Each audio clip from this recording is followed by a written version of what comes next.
পুজোর আগে মাথাভাঙা নজরুল সদনে তৃণমূল শ্রমিক সংগঠনের পক্ষ থেকে দুস্থদের বস্ত্র বিতরণ অনুষ্ঠান অনুষ্ঠিত হলো। এদিন সেখানে উপস্থিত ছিলেন তৃণমূলের কোচবিহার জেলা চেয়ারম্যান গিরীন্দ্রনাথ বর্মন, তৃণমূলের কোচবিহার জেলার সভাপতি অভিজিৎ দেব ভৌমিক, প্রাক্তন মন্ত্রী হিতেন বর্মন, বিনয় কৃষ্ণ বর্মন সহ বিভিন্ন নেতৃবৃন্দ। এদিন মাথাভাঙা শহরের 12টি ওয়ার্ডের মোট 600 জনকে বস্ত্র তুলে দেওয়া হলো। এই অনুষ্ঠানে বিভিন্ন মানুষ অংশগ্রহণ করেন। দুর্গাপূজার প্রাক্কালে বস্ত্র বিতরণ হলো মাথাভাঙ্গাতে। মাথাভাঙ্গা শহর ব্লক তৃণমূল শ্রমিক সংগঠনের উদ্যোগে এই বস্ত্র বিতরণের আয়োজন এদিন করা হয় মাথাভাঙ্গা নজরুল সদনের হলঘরে। এদিন মাথাভাঙ্গা শহরের 12টি ওয়ার্ডের দুস্থ অসহায়দের হাতে এই বস্ত্র তুলে দেওয়া হয়। এদিনের এই বস্ত্র বিতরণ কর্মসূচিতে উপস্থিত ছিলেন তৃণমূল শ্রমিক সংগঠনের জেলা সভাপতি থেকে শুরু করে রাজ্যের 2 প্রাক্তন মন্ত্রী বিনয় কৃষ্ণ বর্মন ও হিতেন বর্মন, মাথাভাঙ্গা পৌরসভার চেয়ারম্যান, ভাইস চেয়ারম্যান সহ আরও অন্যান্যরা। এদিন 12টি ওয়ার্ডে প্রায় 600টি শাড়ি বিতরণ করা হয় বলেও জানা গেছে। আজকে আমাদের শ্রমিক সংগঠনের তরফ থেকে, বিশেষত মাথাভাঙা আইএনটিটিউসির পক্ষ থেকে এই দুর্গাপূজা উপলক্ষে বিভিন্ন যারা গরিব এবং যারা একটু নিম্ন বর্ণের যারা নিম্নবিত্ত যারা লোক তাদেরকে শাড়ি দেওয়া হলো। এবং এটা হচ্ছে যে যেহেতু দুর্গোৎসব, যারা একটু গরিব তাদের পাশে দাঁড়ানো, তাদেরকে এই উৎসবে সুখ দেওয়া, তাদের পাশে দাঁড়িয়ে যাতে তারাও আনন্দে এই উৎসবকে উদযাপন করতে পারে, এটা হচ্ছে আমাদের সর্বোচ্চ নেত্রী মাননীয় মমতা ব্যানার্জি এবং আমাদের নেতা অভিষেক ব্যানার্জি তার নির্দেশ।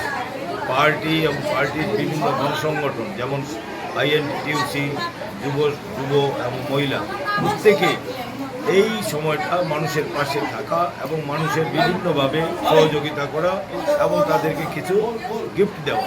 আজকে আমি আমার শ্রমিক সংগঠনের তরফ থেকে বিশাল আকারে যত 12টা ওয়ার্ড আছে সেই 12টা ওয়ার্ডে যারা গরিব এবং নিম্নবিত্তর যারা সমস্ত মানুষ, যারা মহিলা, তাদেরকে আজকে শাড়ি দেওয়া হলো। এবং এটা হচ্ছে তৃণমূলের বিশেষ কাজ। এটা দেখলে বোঝা যায় যে কাকে তৃণমূল বলে। আমরা মিডিয়া বা ওই বড় বড় 200 পার 500 পার ওইভাবে কথা বলা হয় না। মানুষের পাশে দাঁড়িয়ে, মানুষের পাশে থেকে, মানুষের প্রতিনিয়ত প্রত্যেকটি ব্যাপারে তাদের উৎসব, সে দুর্গাপূজা হোক, ঈদ হোক, ছট পূজা হোক, দেওয়ালি হোক, কালী পূজা হোক, প্রত্যেক বিষয়ে আমাদের সংগঠন সক্রিয় এবং মানুষকে কীভাবে সহযোগিতা করা যায়, কীভাবে মানুষের পাশে দাঁড়িয়ে থাকা যায়, এই কাজটা আমাদের সংগঠন করছে। আমি বিশেষভাবে আজকে আমার মাথাভাঙা যে আমার আইএনটিটিউসির সভাপতি সুজিত সাহা, তাকে অভিনন্দন জানাবো যে এত সুন্দর একটা মহৎ কাজ, যে কাজটা সে এত সুন্দরভাবে আমার সংগঠন থেকে করা হয়েছে। আমি মনে করি যে এই রকম কাজ করলে আমরা মানুষের কাছে আমাদের 26শে নির্বাচনে যেতে হবে না, মানুষ আমাদেরকে 2 হাত তুলে আশীর্বাদ দেবে, এইটুকু আমি বলতে পারি।